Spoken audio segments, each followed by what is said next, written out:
Hello my dear student, हमारे channel BN chemistry में आपका स्वागत है। क्लास 12th ऑर्गेनिक केमिस्ट्री के अंतर्गत टॉपिक फिनाल चल रहा है। फिनाल का आज चौथा लेक्चर है। फिनाल के केमिकल प्रॉपर्टीज़ पढ़ना है। फिनाल के रासायनिक गुण है, बहुत ही इम्पॉर्टेंट रिएक्शन है। लेकिन जब यह पीछे जब हम इसका डायरेक्टिव इफ़ेक्ट पढ़ा रहे थे, दैसिक प्रभाव पढ़ा रहे थे, उस समय बताया था कि यदि बेंजीन नाभिक पर OH उपस्थित है, यह ध्यान दीजिए, फिनाल का ये फार्मूला है। ये बेंजीन नाभिक पर अगर OH उपस्थित है तो आने वाले जो दूसरे ग्रुप होंगे वो कहाँ पर जुड़ेंगे, कहाँ पर ऐड होंगे? आर्थो या पैरा पोजीशन पर, आर्थो या पैरा पोजीशन पर। इसका मतलब है जो फिनाल प्रोडक्ट बनाएगा वो आर्थो पैरा प्रोडक्ट बनाएगा। यहाँ पर जो सबसे पहले भैया इसकी अपक्रियाएँ पढ़ेंगे वो फिनॉल के बेंजीन रिंग की रिएक्शनें पढ़ेंगे। पहले भैया बेंजीन रिंग की रिएक्शन पढ़ते हैं, बेंजीन रिंग की अपक्रियाएँ पढ़ेंगे। कुछ भी नहीं करना है, पहले इसके टॉपिक में हमने आर्थो पैरा अच्छी तरीके से बता दिया है, इसलिए रिएक्शन अब कुछ भी याद नहीं करना है, केवल इसमें हम रेजेंट मिलाएंगे। भैया देखिए कैसे प्रोडक्ट बनता है, वो अपने आप बनता चला जाएगा, किसी प्रकार का कोई लोड लेने की ज़रूरत नहीं है। सबसे पहले रिएक्शन भैया पड़ी हुई है क्रिया नाइट्रीकरण। नाइट्रीकरण का मतलब है भैया नाइट्रिक अम्ल से क्रिया। नाइट्रिक अम्ल से यहाँ पर दो प्रकार की क्रियाएँ पढ़ेंगे भैया, एक डाइल्यूट के साथ, एक कंसंट्रेट के साथ, तनु नाइट्रिक अम्ल के साथ। तनु नाइट्रिक अम्ल के साथ क्रिया पढ़ेंगे भैया, डाइल्यूट के साथ पढ़ेंगे। डाइल्यूट में भी यदि ये ठंडा है, तनु है ठंडा है, और तनु का मतलब है कि इसका कितने सांद्रता का 20% का 20% विलयन इसका भैया, तनु नाइट्रिक अम्ल का ठंडा विलयन जब फिनॉल से रिएक्शन करेगा तो भैया पता है चल गया, नाइट्रो समूह को जोड़ना है। कहाँ जोड़ना है देख लीजिए भैया, अपने आप सीधे नाइट्रीकरण करा देते हैं भैया। फिनाल में क्या बोला गया है? डाइल्यूट नाइट्रिक अम्ल HNO3 भैया, नाइट्रिक अम्ल HNO3 20%, कोल्ड ठंडा भैया, कोल्ड क्या बनाएगा? आर्थो पैरा नाइट्रोफिनाल बना दीजिए, आर्थो पैरा नाइट्रोफिनाल। ये आर्थो पोजीशन, ये पैरा पोजीशन, नाइट्रो समूह कहाँ पर जोड़ दीजिए? आर्थो पर जोड़ दीजिए और पैरा पर जोड़ दीजिए। केवल ये बताया गया ना कि फिनाल की अपक्रिया नाइट्रिक अम्ल से लिखना है, तनु के साथ डाइल्यूट के साथ लिखना है। अब प्रोडक्ट तो अपने आप बनाना है, कहीं पर रिएक्शन को ज़्यादा रटने की जरूरत नहीं पड़ेगी ना, सीधे बन जाएगा। क्या ये आर्थो नाइट्रोफिनाल, ये पैरा है भैया, ये आर्थो है, आर्थो नाइट्रोफिनाल,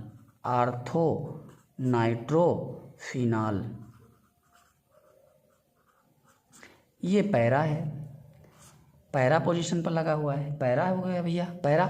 इसी प्रकार से यदि नाइट्रिक एसिड भैया सांद्र ले लिया जाए तो सल्फ्यूरिक अम्ल की उपस्थिति में अपक्रिया कराई जाएगी।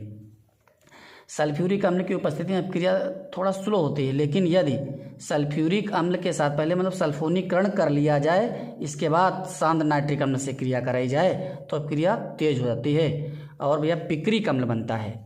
क्या बनेगा? पिक्रिक अम्ल। इसकी रिएक्शन नंबर 2 भैया किसके साथ? सांद्र नाइट्रिक अम्ल।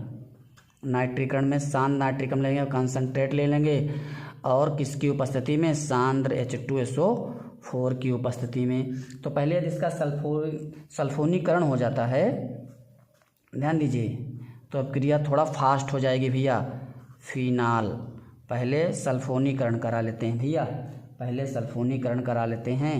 सांद्र H2SO4, सांद्र H2SO4 से, तो भैया इसका आर्थो और पैरा SO3H ग्रुप लग जाएगा भैया, SO3H आर्थो पर लग जाएगा और पैरा पर लग जाएगा। भैया बेंजीन का जो है हाइड्रोक्सी बेंजीन का डाइसल्फोनिक प्रोडक्ट प्राप्त हो जाता है, डाइसल्फोनिक अम्ल का प्रोडक्ट प्राप्त हो जाता है। अब इसमें सांद्र मिला देंगे भैया, क्या मिला देंगे? सांद्र नाइट्रिक अम्ल मिला देंगे, सांद्र नाइट्रिक अम्ल। TNP बन जाएगा, ट्राई नाइट्रोफिनाल बन जाएगा, ट्राई नाइट्रोफिनाल। सुना होगा नाम, विस्फोटक है ट्राई नाइट्रोफिनाल। 3 नाइट्रो जोड़ दो, लेकिन कहाँ? आर्थो पैरा पर ही जोड़ना है। तो ये है आर्थो, ये आर्थो पोजीशन भैया, आर्थो पोजीशन। यहाँ भी आर्थो पोजीशन है, N की तरफ जोड़ दें, O2N लिख देंगे और NO2। भैया इसे पिक्रिक अम्ल कहते हैं। भैया इसे क्या कहते हैं? पिक्रिक अम्ल कहा जाता है। इसे क्या कहा जाता है भैया? पिक्रिक अम्ल कहते हैं, पिक्रिक अम्ल कहते हैं, या ट्राई नाइट्रोफिनाल कहते हैं, TNP कहते हैं, TNP कहते हैं, ट्राई नाइट्रोफिनाल कहते हैं। और ट्राई नाइट्रो कहाँ लगा है? 1 से शुरू करें, 2 पर लगा है, 4 पर लगा है, 6 पर लगा है। तो इसे 2, 4, 6 ट्राई नाइट्रोफिनाल कहते हैं, ट्राई नाइट्रोफिनाल कहते हैं। बहुत इंपॉर्टेंट अपक्रिया, बहुत पूछा पिक्रिक अम्ल की अपक्रिया देखेंगे, जैसे अंसाल करने लगेंगे प्रत्येक सेट में मिलेगी रिएक्शन। अगले भैया बढ़ लेते हैं, अगली रिएक्शन सल्फोनीकरण। सल्फोनीकरण, सल्फोनीकरण में भी भैया यही प्रोडक्ट पढ़ना, आर्थो और पैरा, आर्थो और पैरा हाइड्रोक्सी बेंजीन सल्फोनिक अम्ल बनाना है। लेकिन ध्यान दीजिए, यदि टेम्परेचर कम रखेंगे तो आर्थो प्रोडक्ट बनेगा, और टेम्परेचर ज़्यादा रखेंगे तो पैरा प्रोडक्ट बनेगा।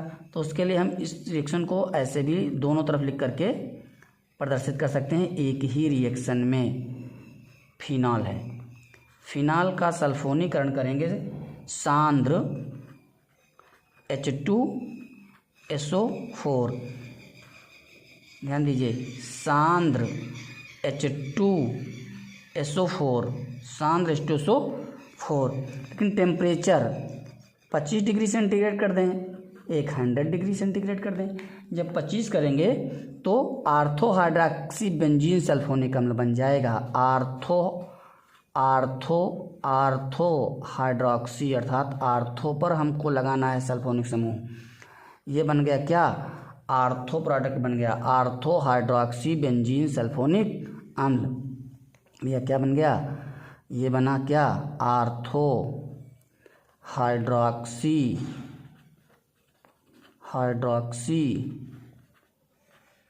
बेंजीन सल्फोनिक अम्ल बन गया। और यदि 100 डिग्री सेंटीग्रेड रखते हैं तो पैरा बन जाएगा, पैरा बन जाएगा। टेम्परेचर याद रखिए, बाकी फार्मूला तो अब बताने की ज़रूरत ही नहीं भैया। ये पैरा पोजीशन पर लग गया, पैरा पोजीशन पर लग गया। SO3H कहाँ जुड़ गया? पैरा पोजीशन पर, पैरा हाइड्रोक्सी बेंजीन सल्फोनिक बन गया, पैरा हाइड्रोक्सी। आगे बढ़ लेते हैं भैया, हेलोजनीकरण। हेलोजनीकरण में भी 2 रिएक्शन लिख सकते हैं भैया, 2 रिएक्शन। एक तो ब्रोमीन की कार्बन डाइसल्फाइड की उपस्थिति में अपक्रिया, और एक जल के साथ में अपक्रिया, एक जल के साथ में अपक्रिया। यदि कार्बन डाइसल्फाइड की उपस्थिति में अपक्रिया रखते हैं तो आर्थो और पैरा प्रोडक्ट बनते हैं, आर्थो और पैरा प्रोडक्ट बनते हैं, आर्थो और पैरा प्रोडक्ट बनते हैं। भैया रिएक्शन देख लेना, रिएक्शन को मोलों की संख्या को हम बैलेंस नहीं कर रहे हैं, ये तो अपने आप करते रहेंगे। रिएक्शन समझना है केवल। यहाँ पर कार्बन डाइसल्फाइड की उपस्थिति में क्या बोला गया? बनेगा आर्थो और पैरा प्रोडक्ट बनेगा भैया, आर्थो और पैरा प्रोडक्ट बनाना है। अर्थात ब्रोमीन को हमें कहाँ जोड़ना है? एक में आर्थो पर जोड़ देना है, एक पर पैरा पर जोड़ देना है भैया। आर्थो ब्रोमोफिनाल और पैरा ब्रोमोफिनाल, आर्थो ब्रोमोफिनॉल,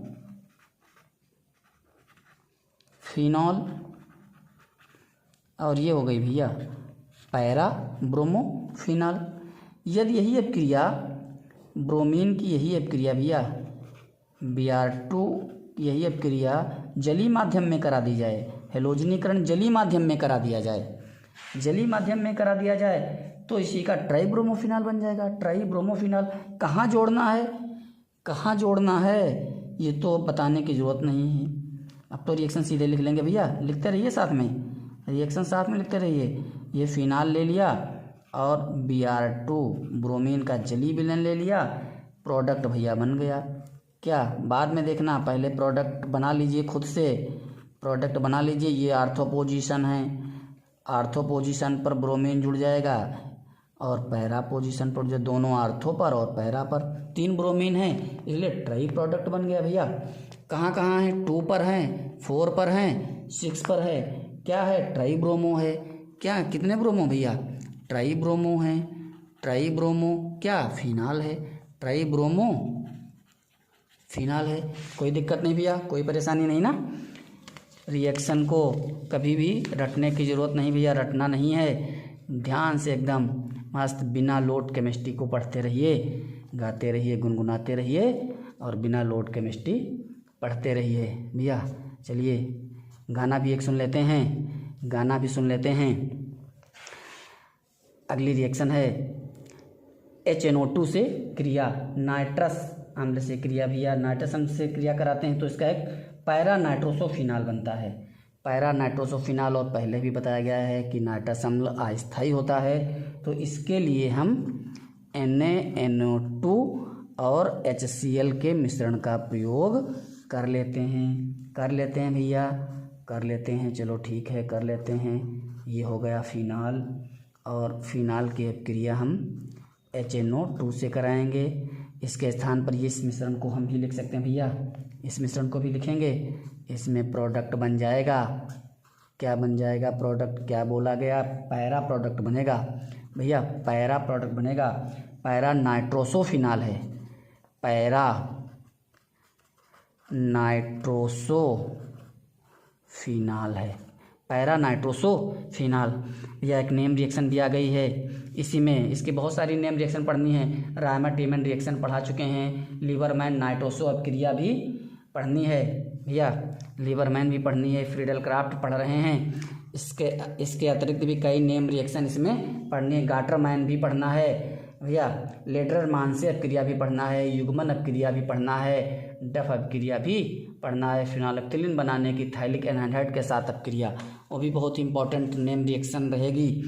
तो भैया एक फ्रीडल क्राफ्ट आ गई, फ्रीडल क्राफ्ट क्या है, जब निर्जल एल्युमिनियम क्लोराइड का प्रयोग करते हैं भैया, निर्जल एल्युमिनियम क्लोराइड की उपस्थिति में एल्किल हैलाइड या फिर एसिड हैलाइड भैया, जिसमें एसिल ग्रुप लगा हो, कौन सा ग्रुप लगा हो, COCH3 समूह लगा हो, या फिर एल्किल हैलाइड निर्जल AlCl3 की उपस्थिति में, निर्जल AlCl3 की उपस्थिति में एल्युमिनियम क्लोराइड की उपस्थिति में कराते हैं। यदि भैया ध्यान दीजिए, यदि एल्किल हैलाइड का प्रयोग करते हैं, किसका प्रयोग करते हैं, एल्किल हैलाइड